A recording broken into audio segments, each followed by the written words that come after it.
К нам приехал клиент на Рено Флуинса со словами убрать трещины старой шпаклевки, которую нанесли бывшие кузовники, которых руки растут из.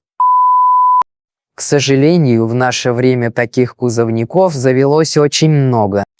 Хватит это терпеть! А точнее, они делают свою работу на тяп-ляп. Я сижу, бухаю, и мне вообще похуй. Мне вообще похуй. И за это просят крышесносные суммы. 36. Да ты что, охуел? А спустя месяц эти люди приезжают к нам со словами: вот месяц назад пригнал в один гараж, делали плохо, и сейчас опять рыжики повыходили. Ку-ку, ёпта!